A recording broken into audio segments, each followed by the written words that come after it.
Welcome to week 2 of Midlife Mood weekly vlog. Today's topic is how to start living a healthy lifestyle when you're feeling overwhelmed and you have no idea where to start.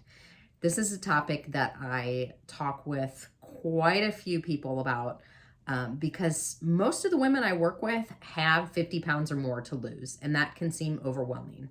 So let's start at the basics. Number 1, why do you want to lose weight? You have to know your why. If your why is because your spouse, brother, mother, sister, cousin thinks you need to lose weight, it's not the right time. You need to have your own reason why. Maybe it's because your cholesterol is high. Maybe it's because you're pre-diabetic. Maybe it's because you can't chase your kids around without getting winded. I don't know what that is. You have to decide for you what your why is. The one thing I've learned over the last 25 years is you can't force anybody to do anything until they're ready. So make sure you're ready and write down your why. Keep it handy because you're going to need it. There's going to be times along this healthy living journey you're going to be frustrated and want to give up, and you need to go back to that why.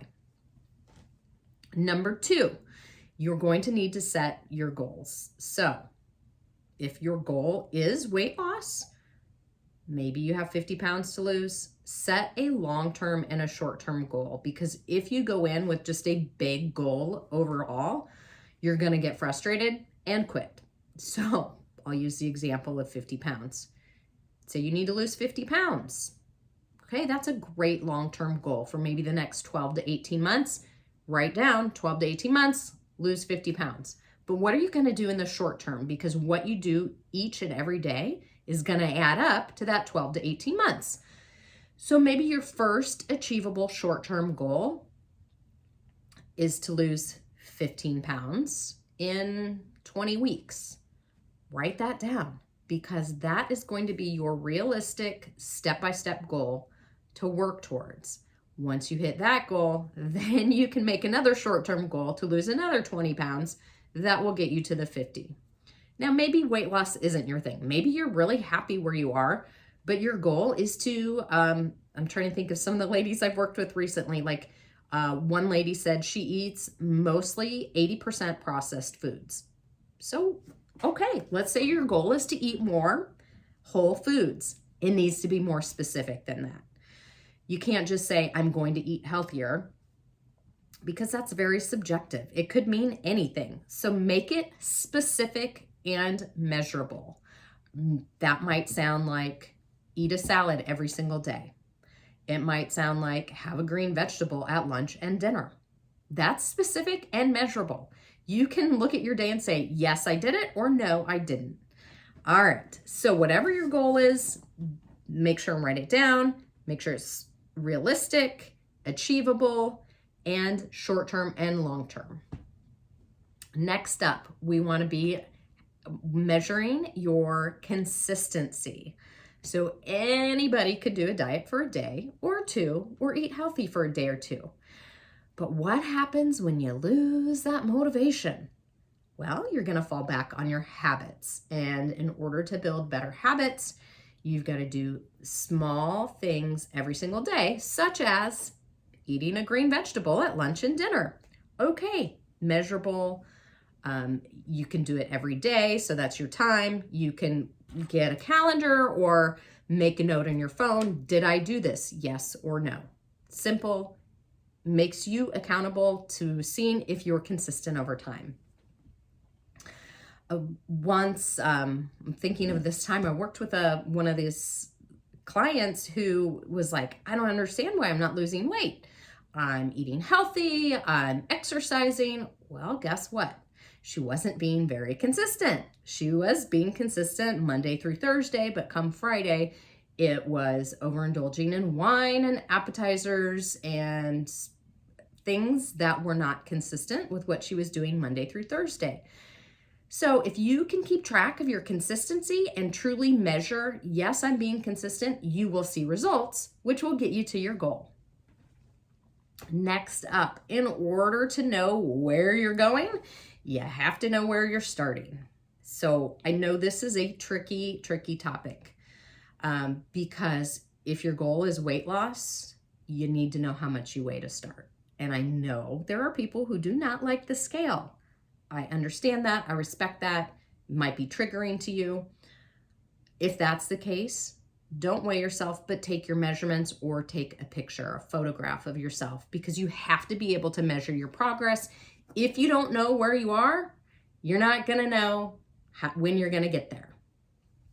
So I do suggest weighing yourself so you know where your starting point is. I also suggest doing body measurements and also taking photographs, front, side, and back view if you can, with the date or just timestamp on your phone, so that you can compare. It's really hard to see changes in ourselves.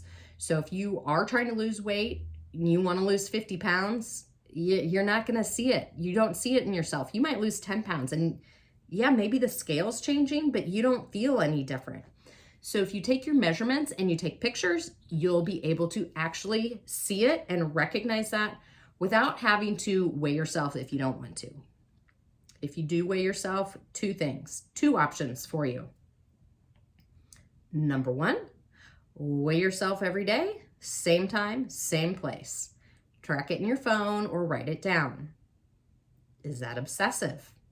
Maybe, but if you're a numbers geek and you like to see progress over time, it's a great way to track your progress. It also helps you remove the emotion from stepping on the scale. So if you're currently stepping on the scale and your weight is fluctuating 2 to 5 pounds every single day, you may think, woohoo, I'm down 5 pounds. I'm going to go eat whatever I want. And then the next day you step on and you're up.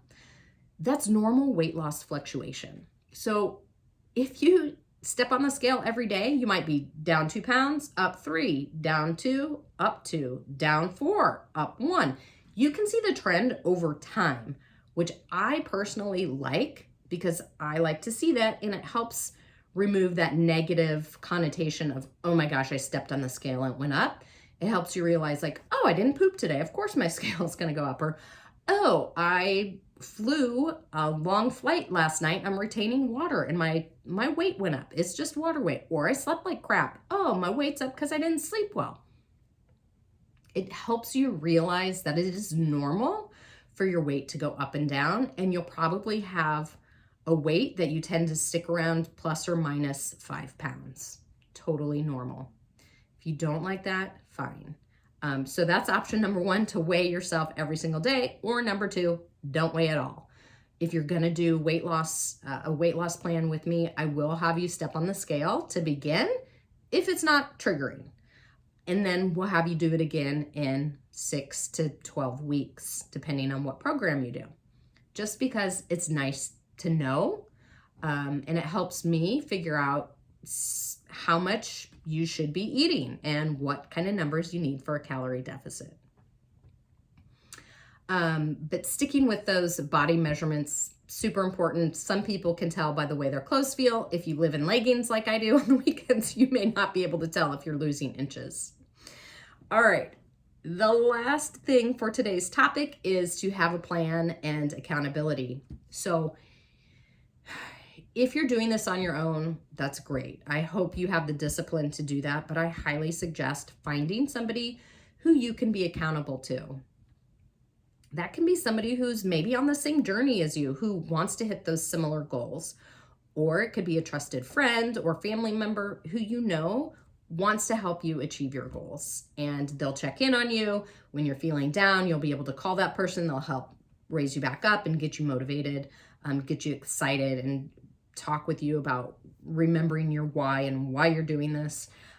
Also, the accountability person can sometimes be more direct with you than an outsider. So if you're falling behind where you want to be, that person can say, look, remember your why? You need to do it because you said you need to lower your cholesterol so you'll live longer and not have a heart attack. They can be direct. If you don't have an accountability buddy, it's hard to kind of get yourself jazzed up about that. Now, again, if you have the discipline, go right ahead. But find an accountability buddy. You will do much better. You can have a coach too. I'm happy to coach you, happy to be here to walk hand in hand, side by side with you to make you more focused on getting those goals. and having a plan. There's one thing you need to know about me. It is planning is important to success. That is like my mantra, one of them anyway. Going out to dinner, have a plan. Look at the menu. What are you going to eat? Have a plan. Don't go without a plan, because that's when you tend to fall into old habits that aren't going to help you get to your long-term and short-term goals.